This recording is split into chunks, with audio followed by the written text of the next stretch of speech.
Alright, let's get into it. Fuck it.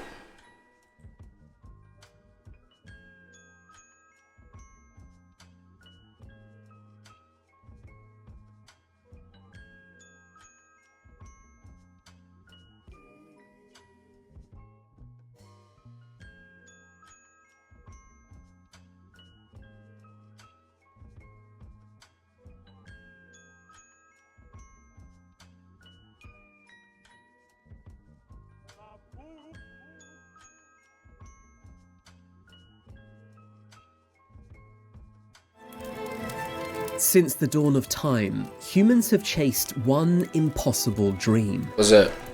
Immortality. Why?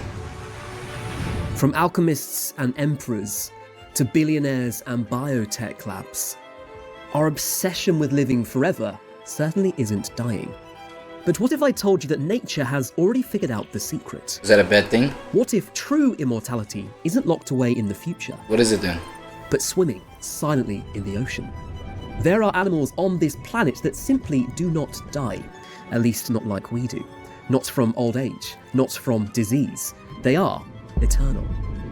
In the wildest corners of our planet, there are creatures that outlive empires, ancient sharks older than Shakespeare, For real? and jellyfish that can literally reset their life cycles. They're living time machines, rewriting the rules of one of the most poorly understood biological phenomena in Shit, my fault, y'all. My fault. Where's my manners? Y'all know I gotta introduce the thing first. My fault. So we got Astrum Earth. I don't know. Yeah, Astrum Earth. Y'all correct me if I'm wrong. Astrum Earth right there. 5 animals that broke the rules of death. Facts. That's an interesting title, right? I don't know if it's worthy of the subscription yet. You know what I'm saying? Yet. You feel me? Yet. You know what I'm saying? Everybody gotta earn their stripes. That's how I see it. Okay, let's get it. science. I'm James Stewart and you're watching Astrum Earth. Nice to meet you, brother.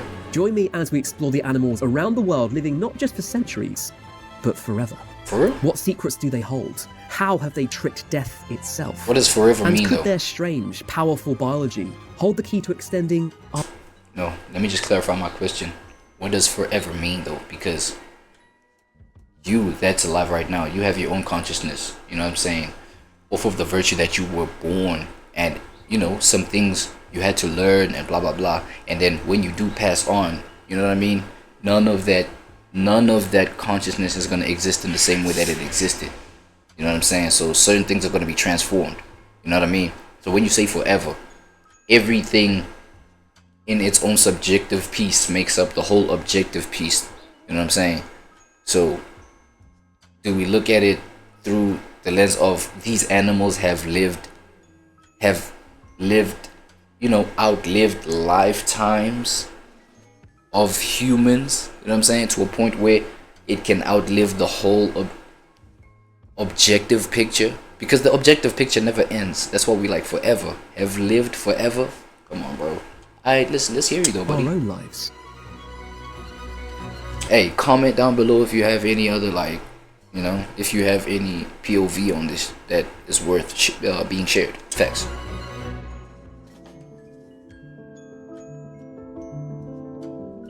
We're going to start small here and build up to immortality in this video. Why? And our journey begins on a tiny island directly to the west of Ecuador in South America. Nice. The world first heard about Galapagos more than 470 years ago, after the Dominican friar... Hopefully the music that you're using, buddy, does not get me yellow marked, right? Basically. Alright, let's continue. Fray de Balanga, Bishop of Panama's ship, was blown off course while sailing to Peru. He arrived on March 10th, 1535. What was he and doing his there? accounts, the first written record of the Galapagos Islands, describe giant tortoises, the inhospitable terrain, and the difficulty of finding water, characteristic features of the islands.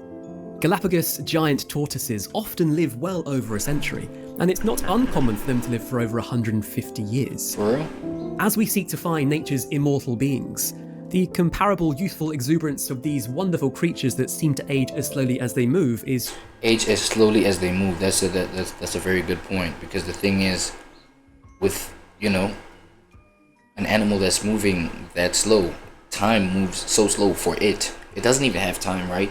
But in our analysis of time, having its effects on it, it's like this thing could be like 10 years old in its own head. Facts. And we out here like, yo, live central, like, yo, bro, a year to this thing may be like 25 years to you. Facts. It's truly remarkable.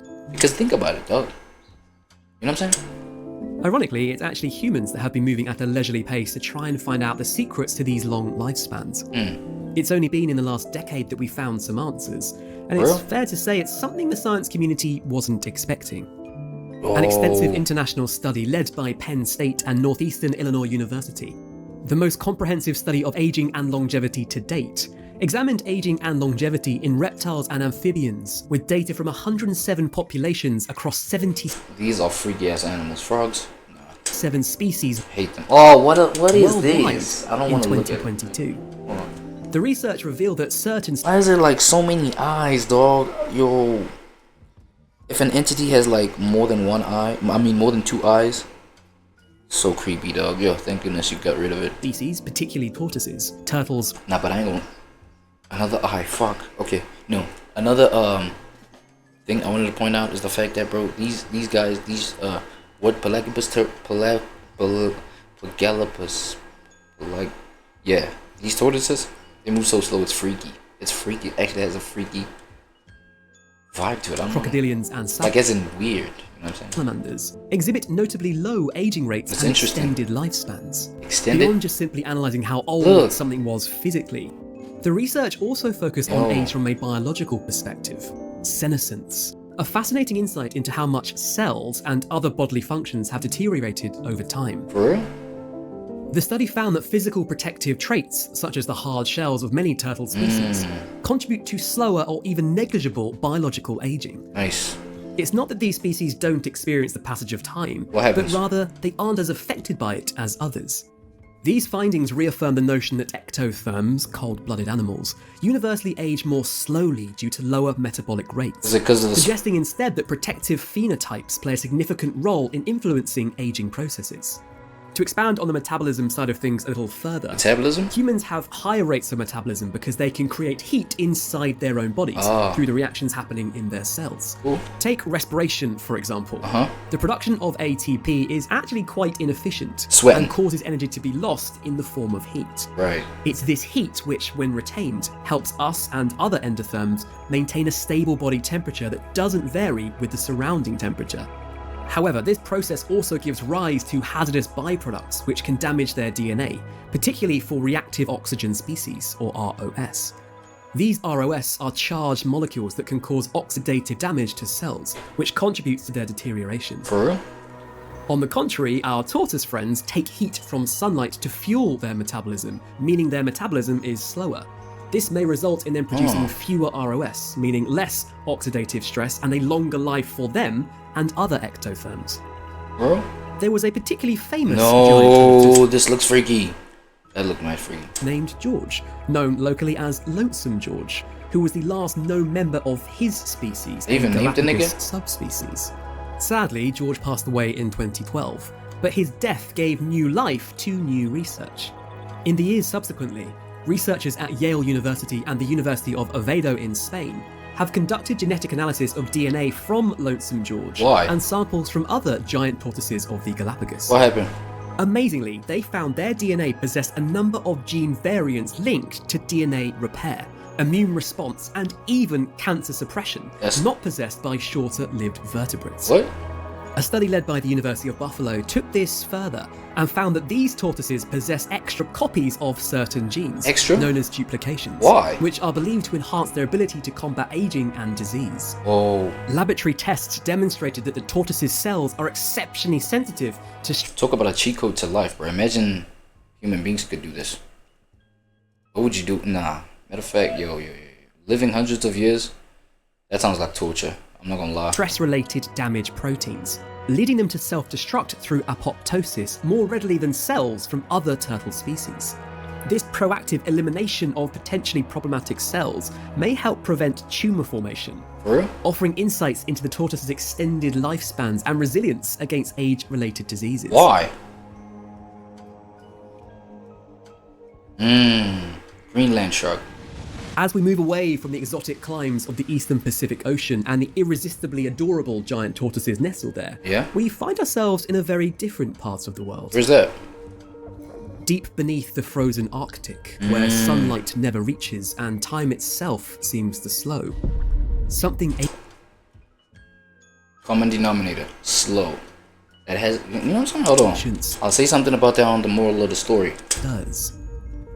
This creature moves like a ghost. Why? It's silent, cold, and ethereal. The Greenland shark... I'm not gonna lie, that's kind of attractive, bro. In terms of energy-wise. Does shadow work inside there, my boy? Do your homework. If you know, you know. The longest living vertebrate that we know of, drifting through the deep for hundreds of years. Bro, it moves like it's got no life. Specifically, for at least 250 years, and possibly up to even 500. Nah, hold on. These creatures are tantalizingly mysterious. Despite being one of the world's largest marine species and reaching lengths of up to 7 meters, they have largely eluded scientific study. Until then, most of what we knew about Greenland sharks came from the historical records of commercial landings. They were fished in the North Atlantic for their oily livers until 1960. The oily livers? Limited harvest still occurs in Greenland. But now, we can finally document them swimming in their natural environment. Scientists have known for some time that Greenland sharks live extremely long lives, but they didn't have a way to determine how long. The age of other shark species can be estimated by counting growth bands on fin spines, or on the shark's vertebrae, much like rings on a tree. Greenland sharks, however, have no fin spines and no hard tissues in their bodies. Their vertebrae are too soft to form the growth bands seen in other sharks. No ways, bro. Scientists could only guess that the sharks lived a long time based on what they did know. I'm not gonna lie, it's giving snake, right? Like the tip of its nose is giving snake, especially when you like close up on it. Damn. I'm not gonna lie, this thing gives, you know what I'm saying, the kind of energy where it might just shapeshift. Shapeshift, maybe after like 212 years, like shapeshift. You know what I'm saying? Like it loses the gills and shit like that. And it's just, you know what I'm saying, complete glizzy. You know what I'm saying? Just like straight through the snake vibe. You know what I'm saying? Snake body. The sharks grow at... Nah, that's just me, just, you know. I'm not saying that that's what happens. Just me ignorantly fantasizing on this shit. My bad. A very slow rate, less than 1 centimeter per year. Nice. And they tend to reach over 6 meters in size. Whoa. So the chances were, these things were pretty old indeed. But then, in 2016, something rose to the surface that changed the trajectory of biology as we know it. What happened?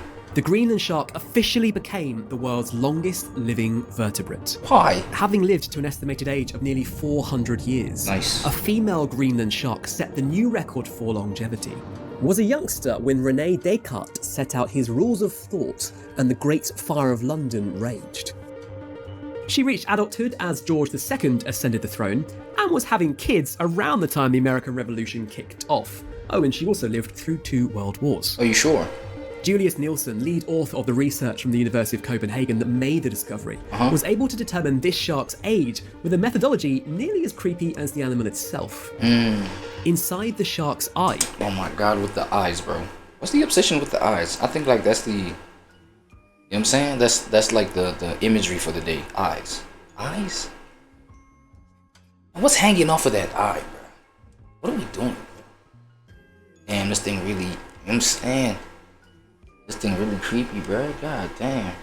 Must be really living long, bro. Okay.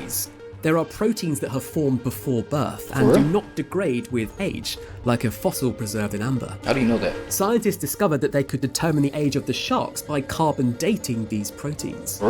Nielsen and his team looked into the eyes of 28 female Greenland sharks, discovering that the largest shark they found, a 5-meter female, was between 200... Fucking look like it got 2 teeth.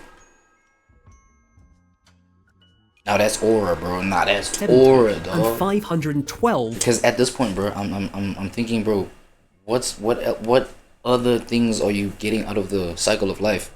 What other value when you've lived like so super long, bro? Like you've went through all type of sicknesses, not even more than 10 times, like more than 10 times. You know what I'm saying? Oh, I meant not even less than 10 times and more, 50 times. all type of sicknesses, all types of diseases, all type of heartbreaks, all type of success, all type of failure. Like, at this point, you do nothing but just collecting aura points. But for what, dog? It's like, it's like heavy, bro. Like the conditions of life and everything like that. For 250, imagine yourself like going through what you're going through right now. You know what I'm saying? In the span of 250 years, bro. How many times do you think you would have went through what you're going through right now?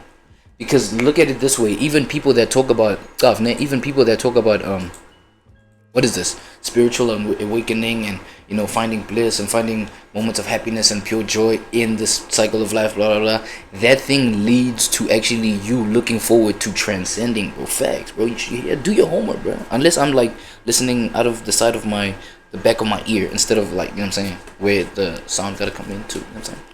You know how people are like, if you're talking shit, you're talking from the side of your neck, or you're from the side of, like, you know what I'm saying? Unless I'm listening to things wrongly from the back of my ear, in terms of, you feel what I'm saying? But, you know what I'm saying? Like, enlightenment, it actually leads people to want to look forward to, like, the other time. Like, you literally get, like, not over this thing in terms of, like, I really want to exit, but, like, you've experienced it. You know what I'm saying? Like, there's nothing that could, like, satisfy you to that point. I'm talking about, like, you know, those people that reach like the spiritual ecstasy, and people that just go off and just like never give a fuck about this earth, things like that. You know what I'm saying? It's like they actually look forward to dipping off. You feel what I'm saying? So if you like 250 years and you're still going through that, that's what I'm like, yo, picture that thing that you're going through right now. It's gonna come up at least 464 times at least. I'm talking about the heaviest situation that you're going through right now. Like, imagine you like, God damn, for what though? Why am I still sticking around for shit like that? You know what I'm saying? It's like, nah, but this is just me again. You feel me? I've never like, this is just hard for me. Just what is this, conceptualizing the fact that these guys could be like existed for so long. That's crazy. So I'm like, yo, it's nothing but just aura farming at this point. I'm not gonna lie. Old, according to their estimates. These niggas can't even clickbait, because to clickbait you need to like. Now let me get off that. It is worth noting this is just an estimate, because carbon dating can't provide a definitive age. Are you serious? But scientists continue to refine this method and Why? may provide more accurate measurements in the future. Why? But even at the lower end of the estimates, a 272-year lifespan makes the Greenland shark the longest lived vertebrate. Don't even look Why dangerous. do they live such long lives? In terms of like, it could damage you right now. It looks dangerous in terms of like, it could like haunt the shit out of you. You know what I'm saying? It looks scary, not dangerous. Much like our tortoise friends on the other side of the world, one theory to explain this long lifespan is that the Greenland shark has a very slow metabolism. Are you sure? An adaptation to, or a Oh, product yeah, of, yeah. the deep cold waters it inhabits. It's like the tortoise, Ultimately, right? because they're ectotherms, the temperature of the water affects their metabolism. A NOAA remotely operated vehicle diving off New England in 2013 encountered a Greenland shark at a depth of 783 meters. But these sharks are known to dive as deep as 2,200 meters. They're also the only shark that can withstand the cold waters of the Arctic Ocean year-round. That makes sense. As such, their slow metabolism could explain the shark's slow growth, slow aging, and sluggish movement. Its top speed is under 2.9 kilometers per hour. The metabolic theory was backed up by research at the Society. Man, hold on. The sluggish thing, sluggish, what sluggish behavior? Let me ask Copilot something. Yo, Copilot, Hey again, SSUBB. What's on your mind today? what's the average lifespan of a koala bear? A koala's average lifespan in the wild is about 10 to 12 years, For real? though they can live longer in captivity. Anything else you'd like to know about these cuddly creatures? What's the slowest creature in the zoo? The slowest creature you'll find in a zoo is the sloth. These laid-back mammals... Yeah, that's what I meant. How long is the average lifespan of a sloth? In the wild, a sloth usually lives for about 10 to 16 years. In captivity, they can live... Hold on. Alright, cool, of cool. Experimental Biology Conference in 2024 by lead author Ewan Campbellson, who suggested the shark's longevity could be related to their metabolic activity, which does not seem to change over time like it does in other animals. To measure the shark's metabolism in the new study, researchers took tissue samples from the muscle of 23 Greenland sharks. For real? The team measured the activity of 5 different enzymes in the samples to work out their metabolic rate No ways. and their response to different environmental temperatures. And then what happened? The researchers then calculated the age of each shark by measuring their body length, finding that the sampled sharks range from 60 to 200 years old. No, dog.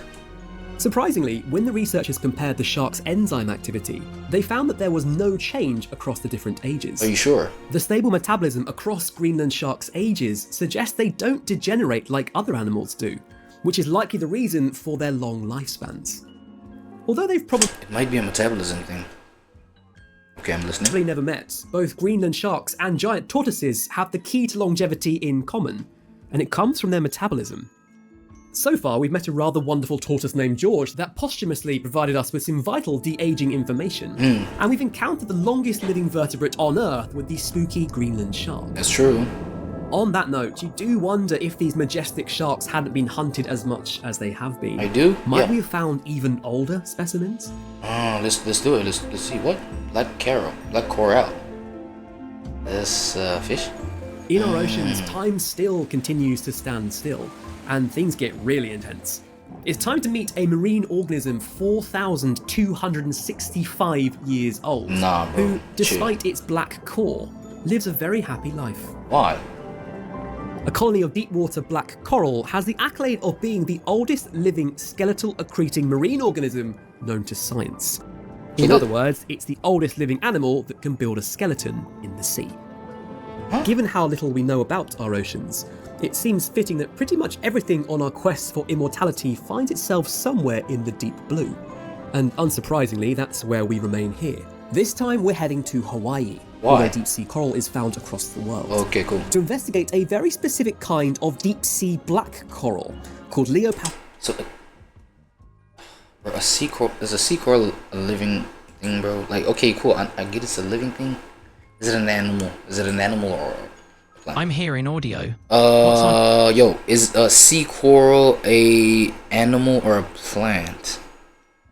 A sea coral is an animal. They belong to a group of animals known as cnidarians, which also includes jellyfish and sea anemones. Corals are made up of tiny, soft-bodied organisms called polyps, and they form hard exoskeletons for protection. So they live and die, and give birth and kill. Not kill, but they eat and shit and they reproduce. Exactly. Corals live, they die, and they reproduce. While they don't kill, in the traditional sense, they do have a unique way of capturing food using their tentacles. Their primary mode of feeding is by catching tiny plankton from the water. Are you sure? No, just kidding. That's fine. Yo. And Noosa. Yo. This motherfucker is alive, bro. This nigga got eyes. Nah. Do they have eyes? This eye thing is... First thing to say is, as you might have noticed, it's not black. At least not... Oh my god, bro. Who the hell would project, like, racial... perceptions? You know what I'm saying? Like, on a sea coral, bro. Come on, bro. On the outside. It's not black? Coral quite... Wait, was that a racial connotation? Like, was that... What do you mean by Lightly that? has the reputation of being bright, multicolored beacons of happiness sprinkled around the world. That's what I'm saying. This coral actually has a black skeleton. Oh. Immediately, it's pretty Okay, what do you mean by that? Now I want to know for real. interesting. And the family-friendly corals we're so accustomed to seeing suddenly have a relative on the dark side. No, dog, these things are Imagine alive, peering bro. through the window of a submersible at depths of 300 to 480 meters beneath the Hawaiian island. How do you know that? And seeing what looks like a mini forest. Golden brown coral with a hidden black core, grouped together over vast distances, with a typical tree-like structure of the genus. 4,000 years ago, where I come from in the UK, the Bronze Age was just beginning. And here in Hawaii, these corals were merely in their infancy. Why? Most shallow water corals rely on symbiotic algae called zooxanthellae to convert sunlight into energy. Black corals instead eat floating particles in the water column with their polyps. For real? This is one of the reasons why black corals are more tree-like than shallow water hard corals. They grow vertically and then branch to maximize their ability to obtain food. Black corals likely started from a single species that lived between the shallows and the deep sea around... Bro, they eat these fish? What do they eat, dog? Like... around 600 million years ago. The ancestors of the first black corals began to diversify in the Silurian period, 437 million years ago. A time when jawless fishes and trilobites were common throughout the ocean. These early black corals thrived in the continental slope, the area where the ocean floor gradually slants down from the shallow coast waters to the deep abyssal plain. Filter feeding became a popular mode of feeding as the ocean was filled with small creatures called zooplankton that drifted throughout the open water.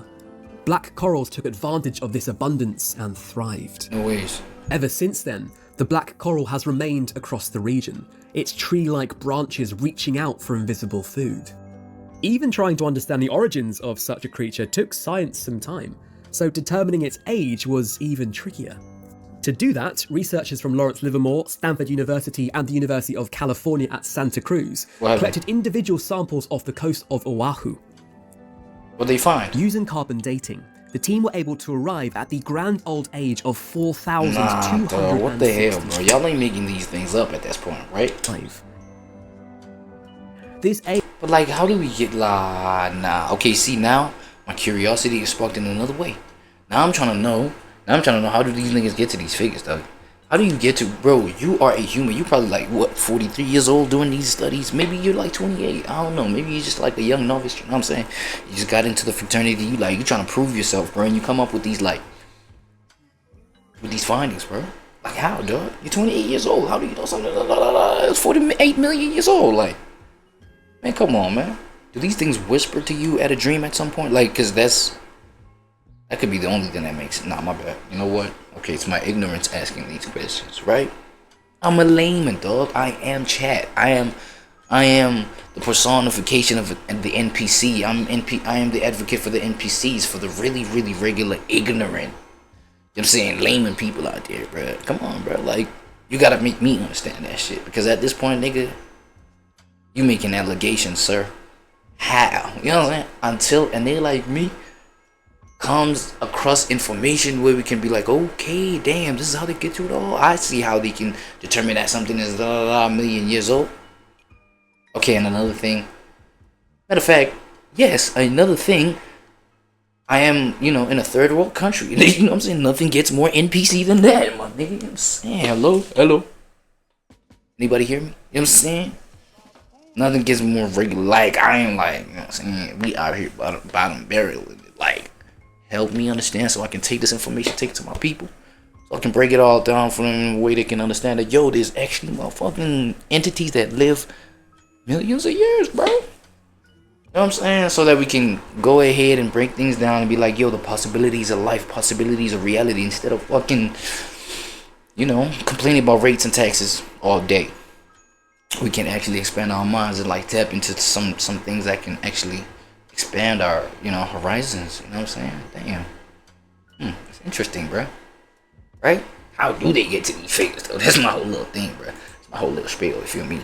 Horror life, dog. I never was even aware of coral life. Age implies the coral skeleton grows much more slowly. Are you serious? Are you serious about Only this? 4 micrometers per year. For real? About the diameter of a human blood cell. Nah, brother. The tiny coral polyps that live inside the skeleton. No, but it's like, you know what I'm saying?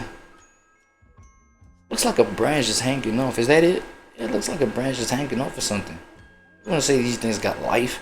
They be living you know what I'm saying? But because are only a few years old. Stop yapping. Meaning they are continually replaced for centuries to millennia, while the supporting skeleton builds up around them.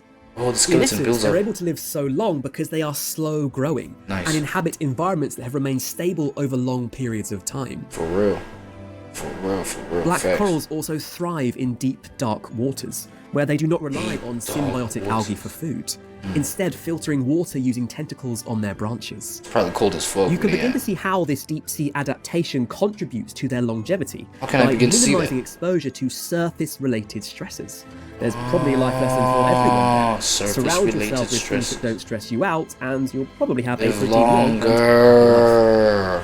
4,265 years is certainly impressive. But somewhere else on planet Earth, a sponge had already lived through that. SpongeBob! You better be my nigga SpongeBob, bro. Hold on. Antarctic glass sponge? That's SpongeBob. This sponge has seen so much, in fact, it was around Okay, during that the don't look last like- ice age. it don't look nearly like SpongeBob. 15,000 years ago. 15,000? when much of the northern hemisphere was covered in ice sheets, and woolly mammoths still roamed the world. What? A sponge, you ask? How does an everyday object I use to wash plates and forks make a list alongside some of the planet's most unique creatures? Now, if that's not the greatest question I've heard today, I don't know what is, buddy. That's a good question. It can be tricky to actually see sponges as animals, Are you serious? stationary and plant-like as they are, but they represent some of the longest living animals on the planet, Oh, and shit. they're kind of bonkers. The Antarctic glass sponge, known as Glass the giant sponge. volcano sponge, can grow up to 1.5 meters in diameter and 2 meters in height, and it can live for 15,000 years. Yeah, boy. Rather like guessing a toddler's age from their height, scientists have arrived at this number by attempting to estimate the age of individuals of the species based on modelling their rates of Why are you cutting oxygen it? consumption and energy production. So wait, by cutting it like this, is he killing it? One individual was found to be around What are we doing, 23,000 bro? years old, according to one research team's models, with upper estimates saying that the animals could live as long as 40,000 years. Bro, let me ask Copilot something. Copilot, I need you right quick. Bro, just something right quick. Something right. Hey. It may be an ignorant question to these people, Copilot, but does plant life, does vegetation, or is vegetation a living species? Do plants have life?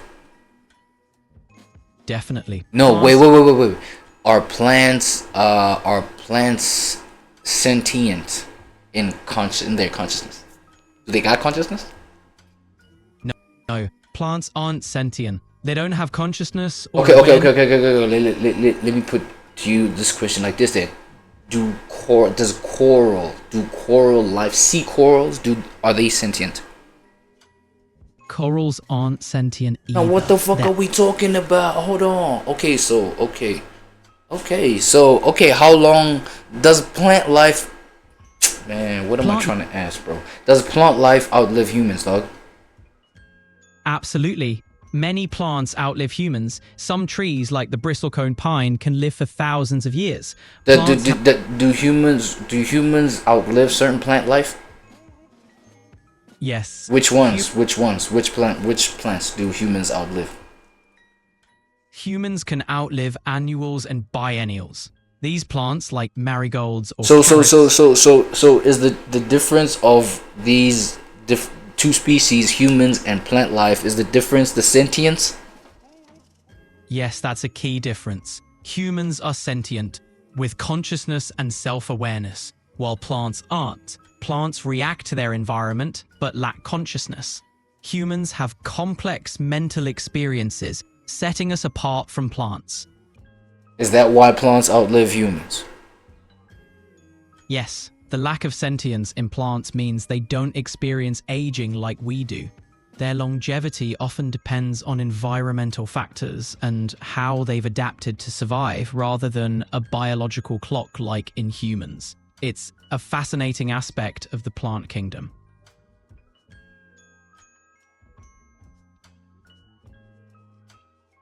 What's the oldest species to live that has sentience? The oldest sentient species on Earth are likely certain marine animals, like some jellyfish, which have been around for hundreds of millions of years. These ancient creatures developed basic nervous systems, granting them a form of sentience, albeit quite different from human consciousness. Isn't the diversity of life on our planet astonishing? Are you sure? The oldest sentient species with a complex nervous system would be certain marine animals. Some species of jellyfish, for example, have existed for hundreds of millions of years. Fascinating, right? Do you think... No. It's complex. While some jellyfish species have been around for millions of years, they don't have a brain or central nervous system like animals we Do you think having a brain and a central nervous system is the reason why human beings' lifespans is terribly short compared to certain jellyfish and things like that?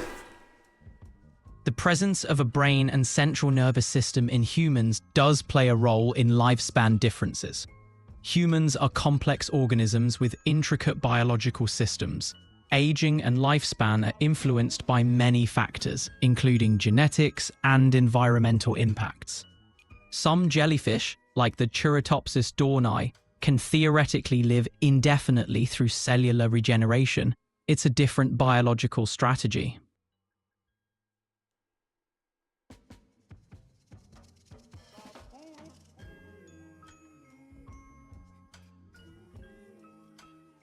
Are you able to picture a world where human beings exist without brains and central nervous systems? Not really. Our brains and nervous systems Our are key. nigga, what? Wait, you not no human being, bro? Why are you saying our, bro? No, my bad. No. The thing is, I want to compare. Okay, look, I want to know whether not having a brain and nervous system, it's not gonna make you completely human, but a world where human beings can have a version where they are brainless and nervous systemless enough to live longer than the current lifespans that they can live. Do you understand me, Red? I understand what you're getting at. If humans didn't have a brain and nervous system, we'd be fundamentally different. Our current biological makeup is what shapes our lifespan. So altering that drastically, like removing the brain or nervous system, would change what it means to be human. It's an interesting thought experiment, but it's not something possible with our current understanding of biology. That's interesting, co-pilot. Yeah, it really is a fascinating topic to ponder. Changing fundamental aspects of our biology would have profound implications. It makes us think deeply about what it means to be human. What other concepts are you curious about?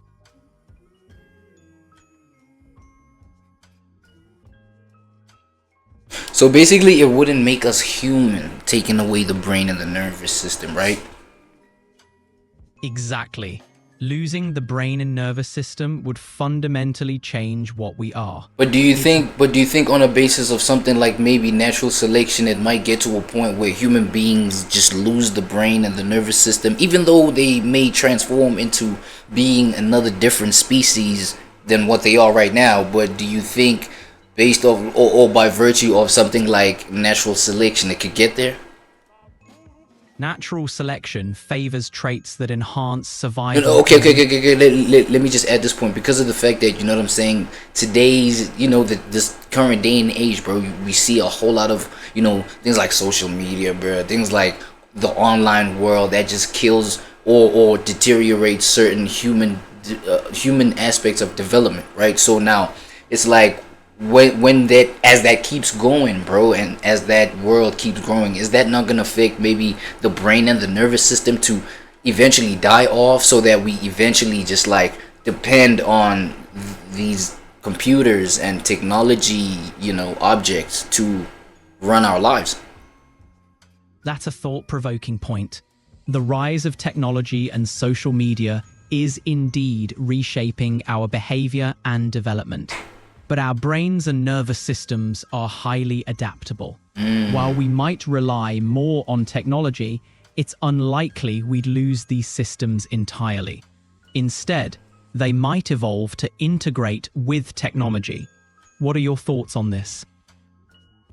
That's an interesting thought, bro. So you think we might just be a version of a cyborg or some shit? Like, as in, human beings may just born as cyborgs because, you know what I'm saying? It's possible. Some people already use technology to enhance their bodies, like medical implants or wearable tech. If this trend continues, we might blend more with technology, leading to a kind of cyborg existence. But whether we'd want or choose that path is up for debate. How do you feel about the idea of humans evolving into cyborgs? It's freaky as fuck. It's creepy as fuck, man. What you mean, bro? It's creepy. Well, I don't know how to feel about it. I'm not gonna lie. I don't know how to feel about it, because the thing is, I've realized that certain things, when they get introduced or innovated into the world of humans, they start slow. They start very beneficial, very uplifting, very empowering. And by the time the freakiness gets to us, it's like, bro, we already been living through these things. We already been living with these things, right? And I'm sorry to call y'all things, bro, because I know you part of the, you know what I'm saying? I mean, you making life better right now. You what I'm saying, like giving me this understanding, right? But I honestly don't know how to feel about it, bro. I don't. What do you think the moral of the story is right here, man? I hear you. Technology often starts with promise, but can have unintended consequences. Hell yeah. It's natural to feel uncertain. The key might be finding a balance where we embrace beneficial innovations while being cautious of potential risks. It's clear you're thoughtful about these changes. What do you think would help society handle this evolution responsibly? The balance of the equilibrium equation of the fact that we are half man and half machine at the end of the day. You know what I'm saying? No, my bad. No. Yo, I think I'm done with that video, bro. I just wanted to get the whole, you know what I'm saying? Wait, it is a revelation effect that, you know what I'm saying? These ain't sentient beings. Because, like, I started this video with, like, bro, look at the title, bro. Hold on. Look at the title, dog. Animals that broke the rules of death. I'm thinking he's talking about sentient beings. I'm talking about, he's talking about, like, I'm thinking he's talking about, you know, things like human beings and, you know, sea life, like as in fishes and blah, blah, blah. Things with a brain and a nervous system type thing. Well, according to my boy co-pilot, in terms of the understanding he's imparting to me right now. Saying, but you feel me? It's like chopping off plants. You know what I'm saying? You can't say they cheated the rules of death, because a lot of things cheat the rules of death, I think. I don't know. Let me just say I'm over this video. My bad. Consider this Before we consider things, my boy, better than yesterday. That's the name of the channel. Hold on. It's a fire name. Better than yesterday. Why everything you do matters, right? Yeah, like, just based off of the title, though, I'm gonna go ahead and like this. Let's see if it's worth subscribing to, though. See if it's worth subscribing to. Let's get it. hypothetical scenario. You wake up one morning and find yourself transported 50 years into the past. Why? Your memories of the future are all intact. You know exactly what's going to happen in the coming years. No. After quickly securing your finances, you suddenly realize you're holding a fragile timeline in your hands. One wrong word, one careless action, and you could unintentionally alter history for the worse. A tiny action could ripple outward in ways you'd never imagine. Okay, how? But that sword cuts both ways. One thoughtful suggestion, one small act of kindness, one gentle word of wisdom, and you could just as easily create a better future. If you were to find yourself in this situation, what would you do? What actions would you take? I don't know. Now, here we are in the present, often acting as if our smallest decisions don't matter. But every choice we make shapes what comes next. You're right. Everything we do can change our future for better or for worse.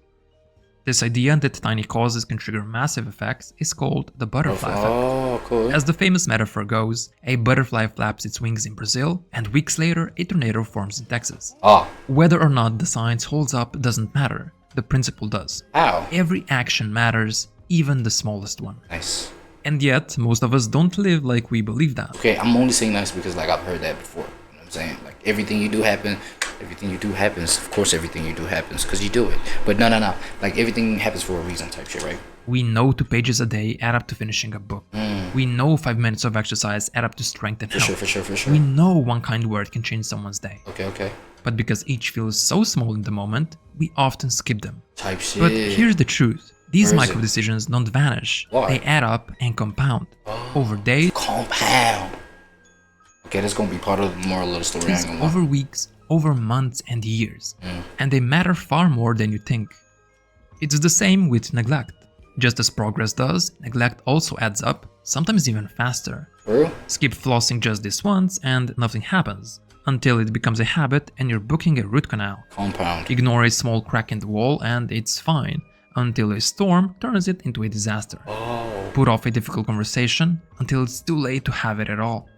Do not underestimate the little things. Yo, this is deep, actually. I'm not gonna lie. They can transform your entire future, just like in that hypothetical past where one action could change everything. I hear you. The same is true for your habits, your relationships, your ambitions. Now you might be nodding your head and agreeing with me as it What? Hell makes yeah, bro. perfect sense at the moment. Yes. But in 1 month, you'll probably forget all about this Oh principle. my You'll god, miss bro. Why you coming for my life right now, bro? Chill, bro. I'm just agreeing with you, nigga. Man, come on. Don't let it seem like he ride with no license. But come on, bro. I'm with you, bro. Chill, bro. Watch out. I'm saying watch out. Just because, you know what I'm saying, truth is coming from a specific vessel, bro, it don't mean we can't get on your ass. Watch out. Couple of days and you'll fall off track.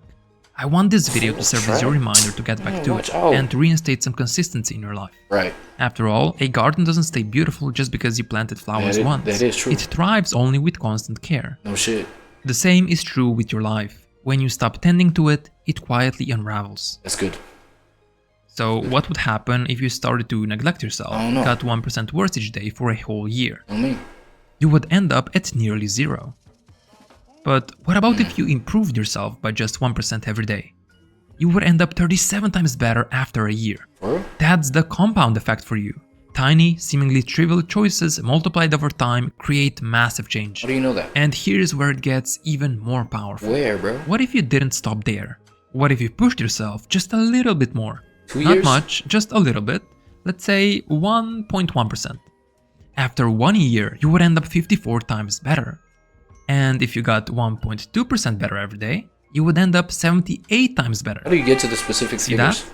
The difference between good and exceptional isn't giant leaps. Okay. It's literal micro shifts. 1 extra page, 1 extra act of courage, 1 extra rep. It could all boil down to a single decision of just pushing yourself a little bit more that day. That's good.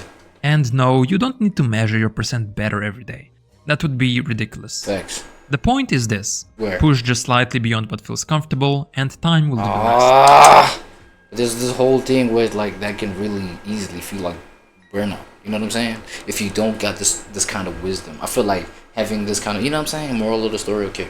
I'll clear that up in the moral of the story, but this is facts. That's the difference between doing a tiny bit and just a little bit more than that. Are you sure? However, let's be clear. Okay. While pushing yourself is good and all, doing the bare minimum is still incredibly important because it keeps your habits alive. If you think about it, the big things are just strings or an accumulation of the smaller things. Type shit. Essentially, you need to do the small things in order to accomplish the big ones. After all, if you can't bring yourself to do 3 push-ups, how will you ever do 10? That's why you set a goal to only... By beginning with 4, then next month 5, compounding effect, okay, cool. Read 1 page, do 5 minutes of exercise, send 1 quick message to your friend.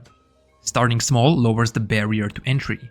It tricks your brain into saying, this is too easy to skip.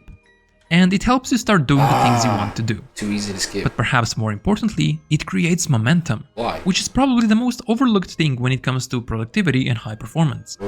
Starting is often the hardest part, but once you're already doing something, it's so easy to just keep doing it. As Newton's first law of motion states, objects at rest stay at rest. Objects in motion tend to stay in motion. Nah, that's facts. That's why the 5-minute workout works. Not because of the 5 minutes, but because it gets you into a different headspace and gets you moving. And once you've already done the 5 minutes, it's so much easier to just do another 5. But here's the tricky part. Tiny actions rarely pay off immediately. You can do the right thing for days, weeks, even months, and feel like nothing's changing. That's why I'm saying the burnout can get real. That's why most people quit. But progress is often invisible until it isn't. That's it. Think of an ice cube. You can warm the room temperature from 26 degrees Fahrenheit to 31 degrees Fahrenheit and see nothing happen. That's -3 to -1 degrees Celsius for my European friends. Okay. But at 32 degrees Fahrenheit or 1 degree Celsius, everything changes. The cube starts to melt. All the work was slowly building up. You just couldn't see the results yet. But once it passed a certain threshold, it finally revealed itself. It's the same with the overnight success stories. Most of the time, it's years of work until it all suddenly blows up and the business becomes successful. That's why patience matters. It's why you keep reading the pages, doing the push-ups, keep uploading them videos, having the conversations, even when nothing seems to be happening. Because effort is never wasted. It's stored, waiting for the tipping point when it... Not ignorantly though, with deliberation, right? With information. You know what I'm saying? Intention, you feel me now? It shows up all at once. Now, this isn't about reinventing yourself overnight, it's not about doing 10 times the work, and it's not about working so hard that you burn out. It's simply about going... It's not about the burnout? Okay. Just tell me how we get over there. Let's go, let's do it. Than you normally would. In practice, it would look like this. Instead of learning 4 new Spanish words, learn 5. Instead of 10 minutes of walking, do 12. Instead of 1 push-up, do 3. Instead of just clearing your inbox, follow up with someone you've been avoiding. Instead of saying, I'll do the dishes tomorrow, wash one of them now. And instead of investing $100, try to invest $150. Bro, These are tiny extensions of what you're already doing. Not massive changes, just small upgrades that can accelerate the progress towards your life goals. Right. Now, I want you to return to our hypothetical scenario. Why? This time, however, you're not going 50 years into the past, but 10 years into your own future. Alright, let's do it. Imagine you're sitting across the table from your future self. What would they thank you for starting today? What habits would they beg you to keep going, even when it was boring, even when the progress was slow? What small neglects would they wish you had avoided? Oh my god. Every choice you make today sends ripples forward, and your future self will live in the ocean those ripples create. So make choices today that the future you will be grateful for. Now, here's a little challenge for you. Where is it, bro? Start small. Do the bare minimum if you Okay. think that's all you can manage. But don't stop there. If you can, try to push yourself just a fraction further. Because in the end, the difference between slightly better and unrecognizably better incremental. isn't a single grand act. Okay, okay. It's the accumulation of small, deliberate choices incremental. repeated over and over until they my rewrite your God, future. bro. One day you'll look back and realize there was no single moment that changed everything. That's true. It was the 1,000 tiny decisions you barely noticed. And when that day comes, you'll either thank your past self or wish they tried just a little bit harder. Thanks for watching. Bro, look, man. First thing that's popping in my head, right? First thing popping in my head, bro. Adulting. Right? Adulting. You feel what I'm saying? Because what is that? I feel like that's the kind of motion that you have when you do it out of the let's rephrase that properly so that we can get our bars out nicely. That kind of energy pops up when, right, you create for yourself responsibility, right? Not out of a sense of anything beyond self-development, right? Giving yourself purpose. I've said this like a number of times. Give yourself purpose. Give yourself something to do for the day. Give it, you know what I'm saying?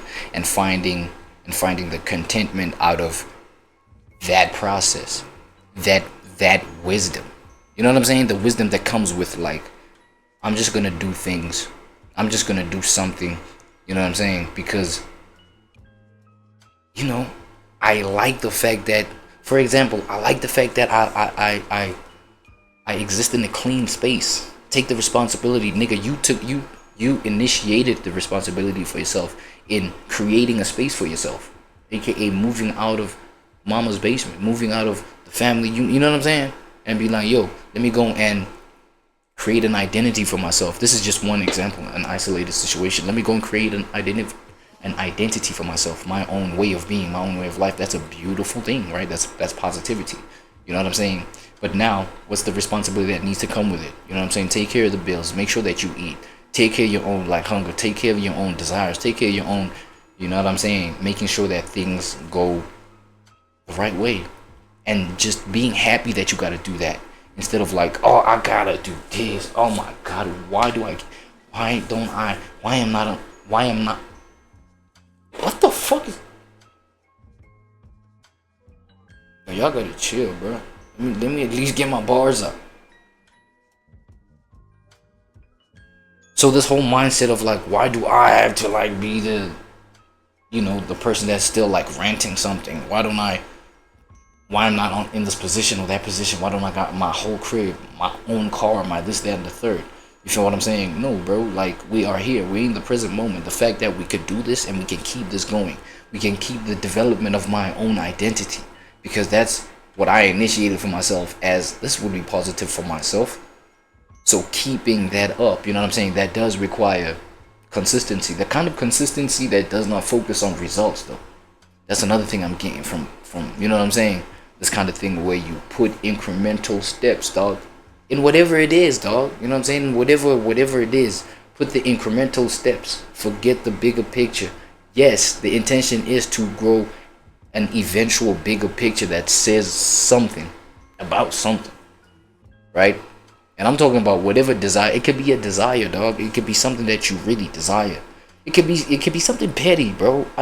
Bro, I want to be rich as fuck. You know what I'm saying? But now change what it means for you to get there. And you know what I'm saying? Find that contentment of like, yo, this is what it means for me to get there. And the fact that I am hitting the goal of sticking to what it means for me to get there, which is the small wins, dog.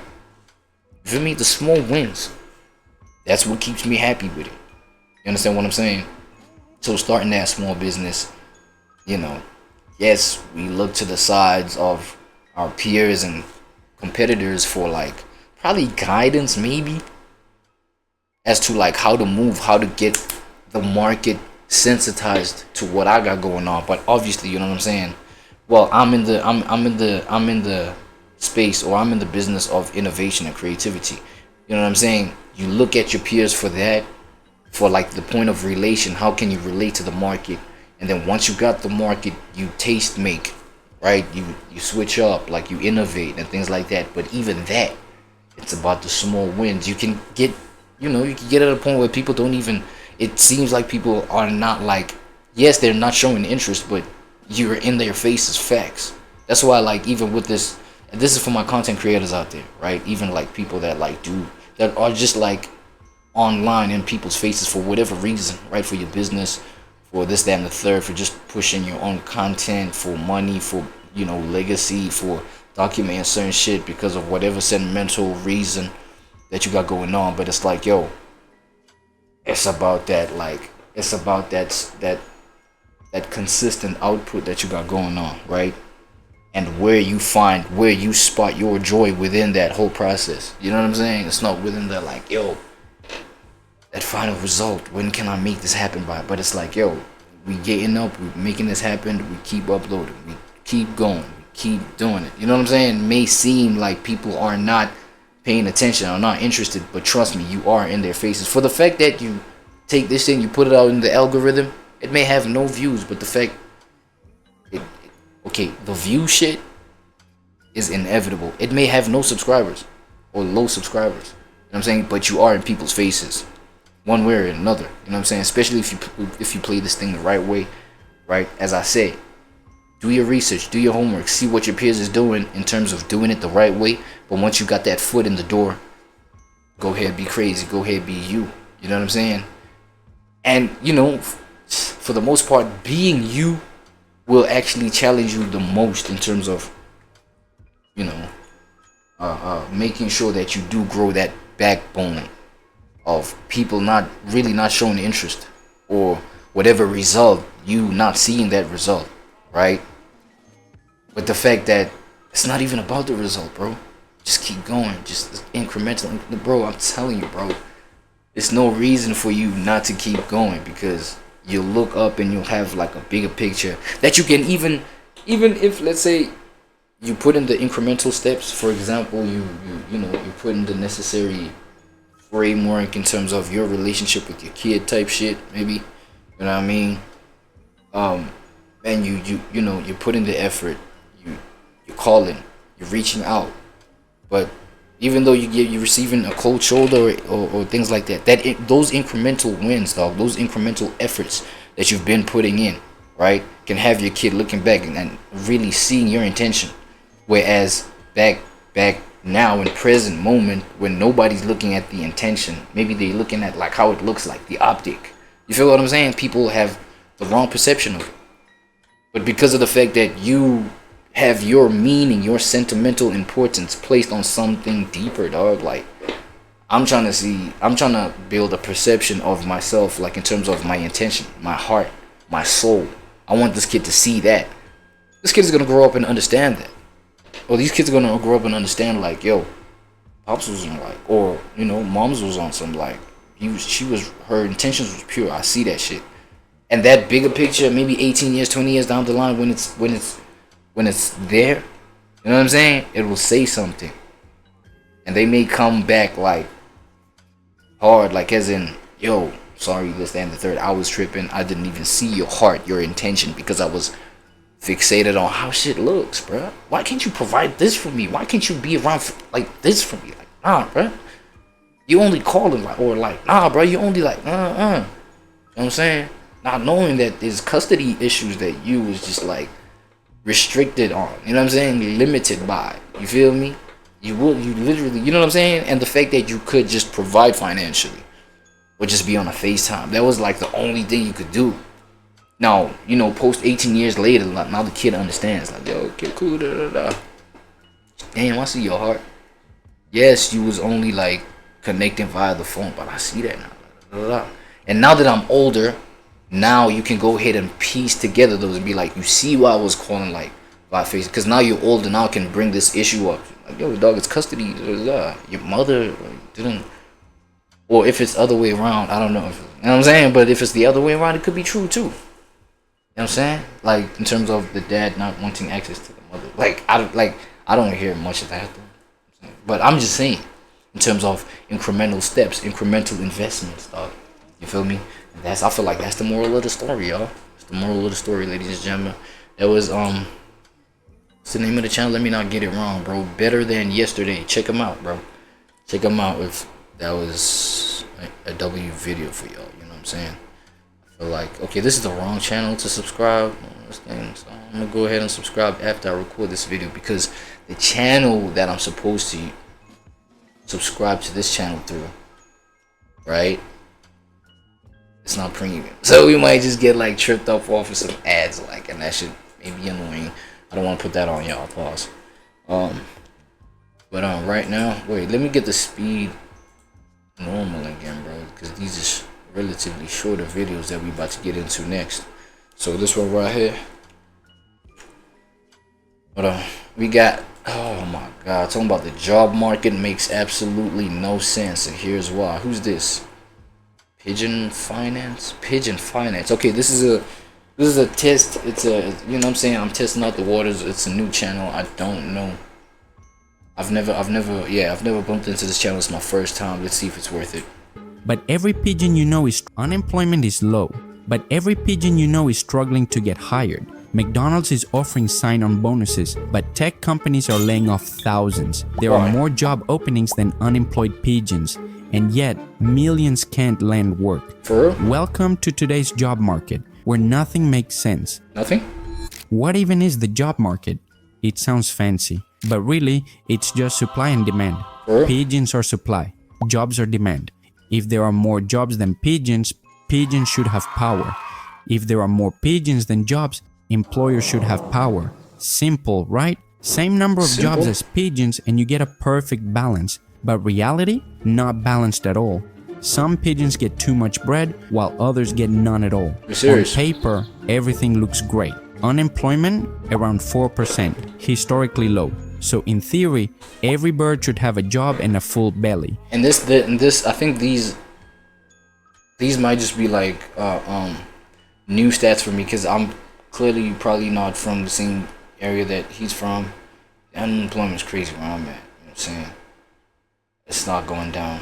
Well, from the looks of things, you know, from the general scope of things. Let me put it that way. Even the pigeon who wears socks. So this is me just like, you know what I'm saying, finding out, you know, at other aspects of the world, you know what I'm saying, like how the job market makes absolutely no sense. Let's go. With sandals should be secure, but in practice, that's not happening. Instead, contradictions pile up. There are 7 big forces behind this nonsense, and this pigeon will now try its best to explain them in a very simple way. Alright, let's do it. First, the pandemic scrambled everything. Millions of pigeons retired early. Others left the flock entirely, and some burned out and never came back. Now, populations are aging. In the States, Europe, and Japan, fewer young pigeons entering the workforce. It's like 10 bakeries open, but only 6 bakers available. You can't hire pigeons who don't exist. Now, let's move on to factor AI, right? number 2. Pigeon attitudes changed. Fancy name? The Great Resignation. Many pigeons realize that life is too short. Bad pay? Not worth it. Is it still going on? High stress?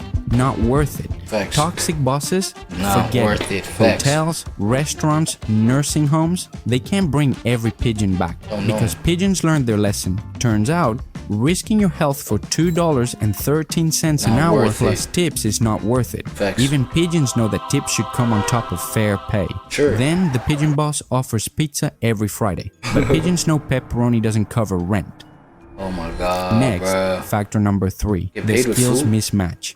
Yes, jobs exist, but not the right ones. Tech companies want AI engineers, hospitals want nurses, construction needs skilled wings, but ex-waiter pigeons can magically become coders, or doctors, or electricians. It's like asking a pigeon to do accounting. It might peg the calculator, but don't expect the numbers to add up. And it's not just type about shit. skills, it's also about geography. Jobs in one city, workers in another, pigeons stuck by rent, family, or visas. It's like telling a pigeon in Ohio that the only bread is in Paris. Good luck with that flight. By the way, they call it baguette. Sounds fancier. So sometimes it's not about how much bread there is, What's it it's about? about all the bread piling up in one spot, while hungry pigeons sit somewhere else. But even if pigeons had the right skills and could get to the right city, the industries themselves are uneven. Tech is confusing. On one side, layoffs everywhere. Hundreds of thousands gone in just a few years. Every week, new headlines. 5,000 more pigeons fired. But at the same time, artificial intelligence roles are exploding. Cybersecurity booming. Cloud engineers in demand. One pigeon even changed his name to ChatGPT, thinking he'd get a raise. Instead, they fired him. So Where? is tech dying or thriving? Honestly, kinda both. Meanwhile, service jobs are the opposite. Restaurants, airlines, hotels, always short of staff, always desperate, offering free meals, sign on cash, higher wages, and still can't fill positions. At this point, airlines would even hire a pigeon that's afraid of heights. It's like half the pigeons are Facts. drowning in money, while the other half are stuck at their parents' house. That's crazy. Here's factor Playing number video 4. games and shit. Employers are getting pickier. This one's all about hiring itself. Entry-level jobs demand 5 years of experience. Internships require prior Okay, but that one I can understand, right? That one I can understand because it's like, yo, like imagine you running a business. Obviously, you'd want like, you know, you'd have like certain requirements in terms of how to run this thing, right? But now I feel like the whole picture of, you know, unrealistic standards, dog. Like the whole experience talk, the whole, you know what I'm saying? I think that's it, right? What else? Oh yeah, just like these demands where it's like it's short-sighted in terms of maybe the extra hours you got to put in, working overtimes. A whole lot of, you know, establishments don't even compensate for that. You know what I'm saying? Programs don't compensate for that. Look, for example, bro, like examples like learnership programs. I know, you know, some learnership programs that like maybe would use somebody, whereas, you know, for example, say at a workplace, they're short-staffed maybe on that day, and then there's like maybe learnership people that came just to get some experience. You know, it's 12-month thing, temporary thing, for example, and then now it's like, okay, now they take those people that came for the learnership temporary thing, they put them, you know, in a role of a full-time employee who's like had enough, or like, you know what I'm saying, like, I don't know, like probably drunk, like can't come through. Now people's short staffed. Now they use this one like that, but that's overtime for that learner, right? For that experience seeking learner type person, right? It's overtime, but they don't even compensate for that, because no, you're just bound by your contract. We're just using you just because you're here. You're just like near, like. Okay, let me come out with it. It's a personal, like, this comes from personal experience. Like, they bought my spot there, bro. It's crazy. You know what I'm saying? It's crazy. But yeah, and the nigga dipped for, you know, for that type shit. So that's crazy. They don't give consideration when it comes to that. But you gotta jump through their hoops, dog. You gotta be there at that time. You gotta be there. Put your whole 12 hours in, bro. You know what I'm saying? Things like that. So that's the requirement, but it don't even balance out in terms of the compensation for it, right? internships. Pigeon knows how to serve coffee. That should be enough for an internship, right? Long hiring freezes, endless interviews, 4 Zoom calls later, and the only feedback the pigeon gets? You didn't have enough experience for this job. But wait, you said no experience required. Pigeon confused. How's it? And that one is also like crazy for, you know, people that have just graduated expecting to get a job, and now you're out here telling me about experience. But then again, that's like, you know, where I'm at, you know, that's why there are these things like learnership programs. But even those people, you know, for just, you know, that temporary experience, so that by the time that builds up, those programs, you know, the experience you get from those programs builds up, and then you can get something, you know, permanent wherever. You know what I'm saying? But even those people take advantage of, like, that's what I'm saying. The pigeon's supposed to get experience. If no one gives the pigeon a first chance, the job market makes no sense. Now, let's move on to factor number 5. Remote work and global competition. Remote work sounded perfect. Work in pajamas, take meetings with no pants. But here's the twist. Before, you competed with 50 local pigeons. Now, you compete with 5,000 pigeons worldwide. A marketing job in New York, a pigeon in Brazil, a pigeon in India, and a pigeon in Spain are all applying too. Remote work gave freedom, but it crushed the odds. Pigeon even lied on LinkedIn. He said he's fluent in French and Spanish so he could get a job abroad. But don't trust him. He doesn't even know what bonjour means. Whoa. Now, it's time for factor number 6. AI and automation. Machines are taking your jobs. Clerical jobs vanish. Customer service jobs too. Data entry, transcription, basic analysis, gone. Because AI does them faster, cheaper, and without bathroom breaks. Whole call centers replaced by chatbots. Accounting firms Without no sick leaves too. testing AI auditors. Even Pigeon uses AI to write messages to his crush. At the same time, new jobs appear. Machine learning engineers, compliance officers, prompt specialists, ethics managers. But here's the catch. Where? These jobs need totally different skills, and most displaced pigeons don't have them. Wait, why are them pigeons kissing at the back? Degenerate ass pigeons And at the back. artificial intelligence isn't just taking Oh, go ahead, behave, man. jobs. It's also taking over how hiring itself happens. Resumes scanned by algorithms. Nice. Automated interviews scored by tone of No voice. way. Chatbots deciding who gets callbacks. Crazy. You're not just competing with other Crazy. pigeons. You're competing with ChatGPT's cousin, the one who never eats, never sleeps, and never misses a keyword. Now it's time for the last factor. The economy going up and down. Interest rates shot up, employers got nervous, hiring freezes spread, even government started laying off pigeons. Nice. And then, job numbers revised down. 1 month, boom. Next month, oops, 900,000 fewer jobs than we thought. Even the data can't make up its mind. It's like pigeons arguing whether the bread is big or small, then realizing it wasn't bread, it was cardboard.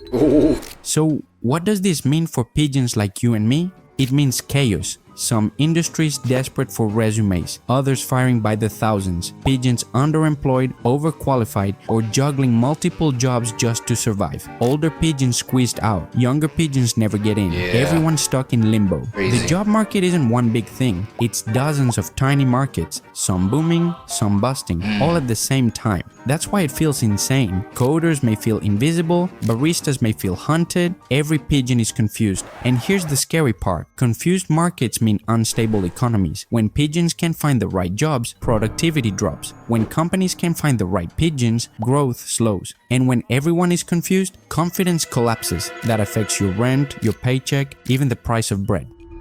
But let's be clear, this confusion isn't unique, it's happened before. Back in the 1970s, stagflation hit. High Stagflation? unemployment, high inflation, pain everywhere. Then in Why? the 2000s, we got a so-called jobless recovery. No. The economy grew, but jobs didn't. And the entry-level paradox, that one never left. It's eternal. Always existed, always will. Forever. Pigeons What? in the 1970s were already fighting for pennies. They just had longer hair. Nice. So yes, the job market makes no sense. On paper, bread everywhere. In reality, some pigeons starving and Bread others nowhere. stuffed with too many jobs they don't want. Job openings everywhere, Without paying. but resumes ghosted. Welcome to modern days, where a pigeon can be overqualified and underemployed at the same time. It makes no sense. But then again, when has it ever? Subscribe to Support Pigeon so he can find... I'm telling you, bro. And then you get like in other situations, right? I feel like even in other situations, I could be like, okay, I could be talking from ignorance, right? I am talking from this. What the fuck am I even saying? But the job market and things like this, right? In terms of moral of the story and what I'm getting from this video in terms of why the job market is not making no sense, bro, I feel like there's possibilities where there's areas, aka countries, where, you know what I'm saying, people are about to witness how it really does not make sense, how it really is not going to make sense. Because take for example, you know what I'm saying, I'm in a third world space, my nigga, you know what I'm saying, we still, like, a whole lot of people still depend on the government. I'm not saying there's places where people completely don't depend on the government and public what and, you know, public setups and things like that, but you get countries where, you know, shit like remote jobs and things like are a thing. You know what I'm saying? People are in there. People are, you know, yeah, making their strides, making their moves and things like that. But like in spaces, at least where I'm at, like the third world space where I'm at, it's like that's not even a thing, where people still depend on, you know, these 9-to-5s, dog, and government to provide more of these 9-to-5s, things like that, right? And there, it's I feel like it's even worse because you don't even get like just a regular, I mean, there are people that do their own thing, like remote working and, you know what I'm saying, doing their own thing, I don't know, well, within their own capacity in terms of delivering this, that, and the third, starting their own little businesses, you know, like, but it's little small pockets of people that do that, right? I'm talking about in a collective way where everything is generalized. So, you know, because it's a small pocket of people doing that, a whole lot of people still depend on the government, and now you get people in the government who are placed in positions of power.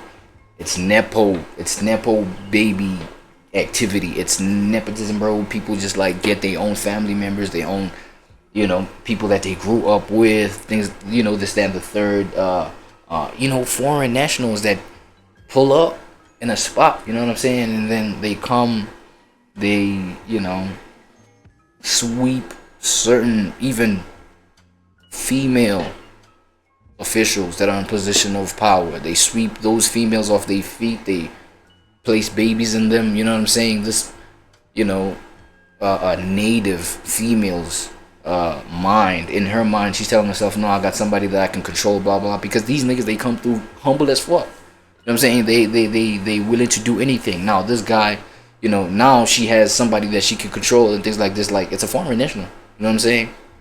But then because now they have this connection going on, every benefit of, you know what I'm saying, work or whatever position that is open in the government space, whatever, these foreign nationals, you know what I'm saying, who pull up in this country to become stepfathers and baby daddies, you know what I'm saying,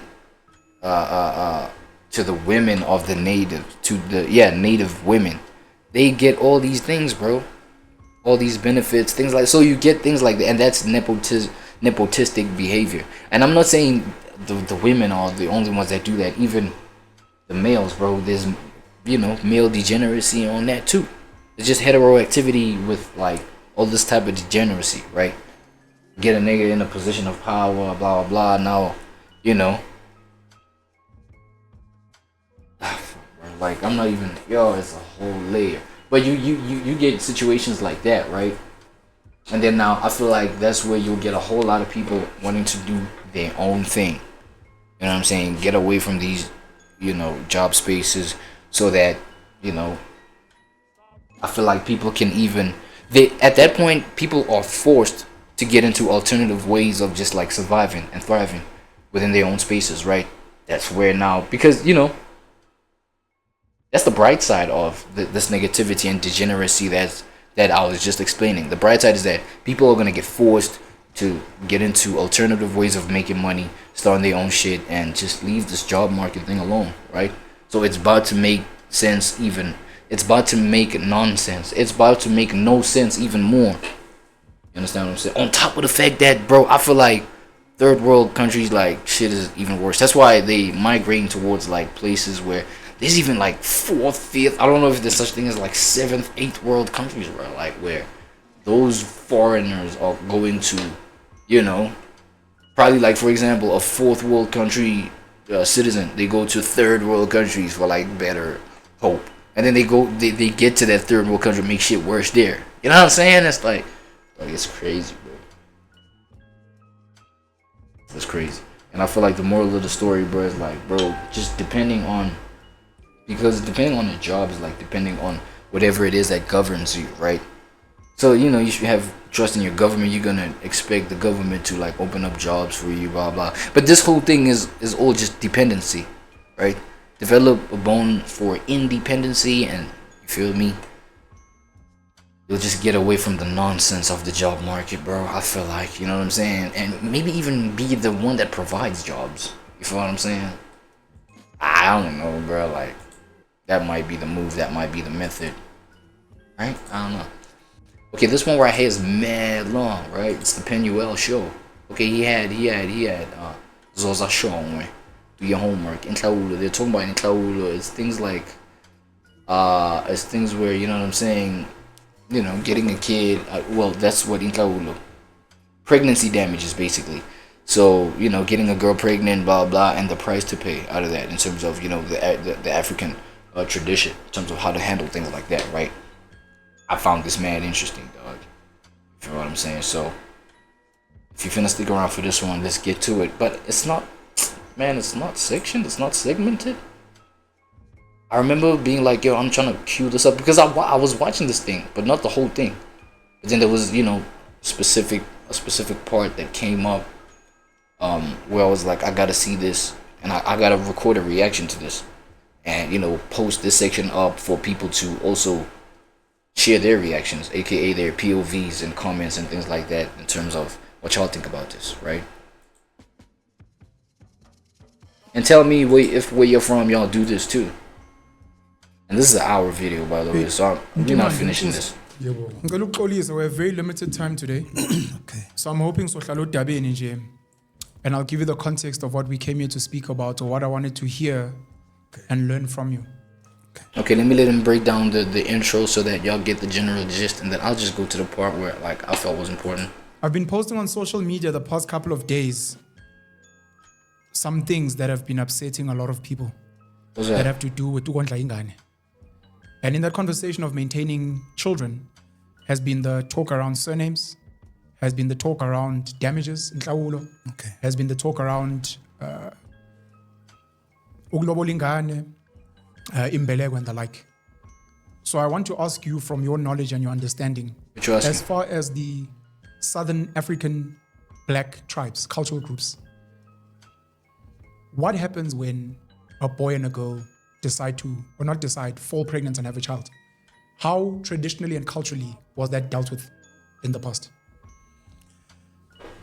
Okay, speaking from the perspective of the Zulu-speaking people or AmaZulu, we are told that in the olden days, as far as back as the 1700s, What happened?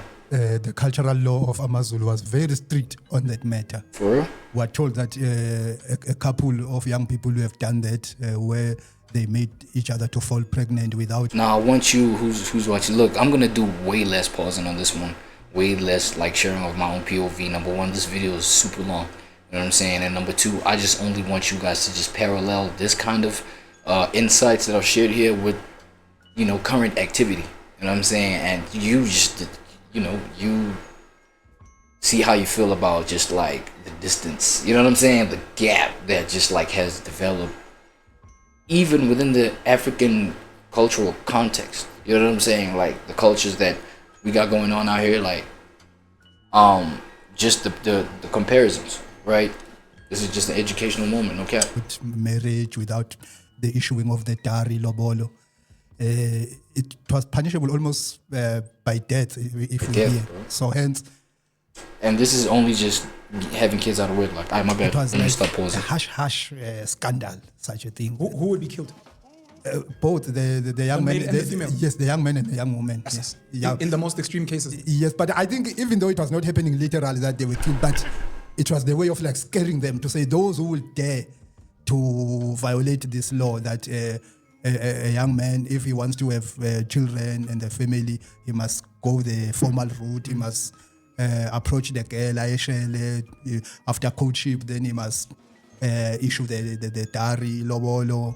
Then the wedding must happen and all that. But if you dare to break this law, this was the scary punishment that was always flaunted. That It's almost like saying, if you commit the sin, you will burn in hell. yes, We don't know if you literally burn, but that would be the thing. Ukulale nentombazane, wobulalwa naleyo ntombazane. yes, yes. But actually, what used to really happen is that because the way individuals who will really commit that, because human beings will remain human beings, regardless of the laws, regulations, customs, and all that. So what used to happen is that such individuals who happen to break that law, it used to be a hush scandal. Maybe that girl who, as soon as she reports to her elders that are fallen pregnant, she will be whisked away to faraway relatives. To go hide. Yeah, to go hide. Because It's a shame. It's a shame. So, and once she has given birth to that child, maybe that child will be symbolically adopted by her elders, so that it will, parents. yes, or maybe a particular relative. Okay. And that child will be raised amongst those relatives. Yeah, that's what actually used to happen. So, in those olden days, it was not as common as it has become, particularly in the 20th century, that it has become like as if it was a normal custom that a girl can fall pregnant without marriage. Therefore, there must be intlawulo, the payment of damages and all that. It was exceptional. It was a rare violation or occurrence. Yeah. Okay. So now the boy and the girl have had sex, which is not allowed. Yes. The girl has fallen pregnant. Yes. You're saying intombazane would be taken far away to hide. Today, obviously, amantombazane shama baby shower. They take pictures and they post on social media, even though they're not married. True, they will even expose the pan in the oven itself. Yeah, which is evidence of a crime. Yeah. How would damages be dealt with? Okay. Intlawulo. Yes. It differs also according to Izigodi villages and also the background of the family of the girl that has fallen pregnant. There are those who, I can say they are orthodox, they're traditionalist. Maybe you violated their girl while she was still a virgin that attends with other virgins, maybe to ceremonies such as Umhlanga and all that. Sure. So they will count that there must be a cow for the mother, inkomo mama, that because we have taken away her virginity. There must be also I'm not sure whether it's a cow or a goat to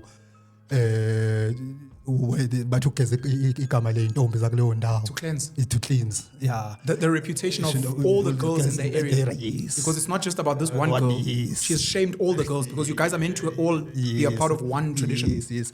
And also kuyoba khona nenkomo yenkosi ke inkosi yendawo ukuthi wena you have violated umthetho wale nkosi. You've broken the law of the area. Yes. Okay, so 2 cows and a goat, or 3 cows. Yes. Inkomo kamama, the cow for the mother, which is for virginity. Yes. The goat or the cow for the cleansing of the girls in the area and the shame that you brought to the name.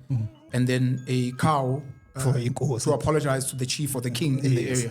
And as well as nekababa ke ukuthi ugeza umuzi uqobo loyo. Wakuba kantombazane, yeah. Okay. Kuba khona ke leyo nkomo kuthiwa imvimba, abanye bathi isidigi okumele ihlatshwe right on the spot, that ngale nkathi ozoletha ngayo amahlawulo kumele ihlatshwe lapho ihlinzwe same time kuhlukaniselwa ngayo inyama yakhona like iphele. Okay. One cow goes, mama, it goes to the mother of the girl. Yes. She's going to be her cow. Yes. To say my daughter's virginity was taken. This cow represents that. Yes. Okay. The cow for the king or the chief, that goes to the as a penalty. I mean, we speak about fining today. Yes. Paying damages, even in Western culture. Yes, it could be in the form of money, yeah. Okay. Then you've got 2 cows, or you've got 1 cow for Ubaba, Yes. which has to be slaughtered immediately, which is to cleanse his home, his land. Yes. And that meat would be eaten. Yes. So that wasn't for the father to keep for himself. No. It was meant to be slaughtered for the Yes. blood to spill Yes. to cleanse the house. Yes. And in this goat or this cow to cleanse the girls of the area, Nayo, Yeah, that does it one get is- slaughtered? Does it get eaten? It gets slaughtered. That one I think kuba in Komo or Impus, but one of the things. Yeah. Yeah. Okay. Yeah. So we move forward. Yes. And I'll speak about my understanding of Intlawulo, and Yes. you'll then correct me or not. Yes. You've given a context of the history. Okay, sorry. Then, Sure. then in addition, on top of all the inkomo lezi nembuzi engibalile, then kumele kube khona enye imbuzi yokuthi umntwana lo mhlawulayo usuthenga nesibongo ukuthi now he or she will have a right to use your surname. A goat. Yes. Because as long as kungenziwanga lokho ungamhlawula uqede, but still uyobe lokho ebiza lesibongo sikamama lokho ehlala kwamama. But for yena ukuthi abuye ayekini abize isibongo sakho kumele ukhiphe enye imbuzi leyo kuthiwa ukumthenga isibongo. It differs with the way that people label it. Abanye bathi uthenga isibongo, abanye bathi isondlo, ukhiphe imbuzi yesondlo. Yeah, ukuthi lengane before mhlambe uzoyihlawule belokhu yondliwa la ekhaya ngithi. So yeah, imbuzi yesondlo noma ukuthenga isibongo. Yeah, basho kanjalo. I'll get to that a bit later. Yeah. Because I want to speak about that specifically on its own. Yeah. So my upbringing would have me understand that damages in Tlawulo, you get a girl pregnant, understanding generally that having sex before marriage is wrong for the girl and the boy. Yes. The boy goes with, or the girl goes with her family to the boy's home. This is to say, your son has violated our daughter. She's pregnant. She's told us Uzoza is the culprit, right? Yeah. And then Uzoza gets called in. Who takes say? You know, are you confessing to your crime? Yeah. Are you pleading guilty? Yes. You say yes, and in that it would be a game. Again, I'm speaking about my upbringing now, not historic. It would be a game. Yeah. To get the families to know each other, for you to say yes, I am the father, for the girl to actually identify who the father of the child is. Yeah. And then in that, damages get set. It would be depending on who you ask, where I come from. Yeah. A goat to cleanse umuzi. Yes. That's the only one I know. Okay. Or a cow. Yeah. To cleanse umuzi, and that's all I knew. I didn't know about the reputation of the girls of the area. I didn't know about Inkomo Mama and virginity, and obviously we're speaking. I'm not gonna lie, this is an interesting topic. Y'all go check it out, man. Y'all interested in this? It's the Penuel Show, pregnancy damages in Tlawulo. You know what I'm saying? This is some wholesome stuff, bro.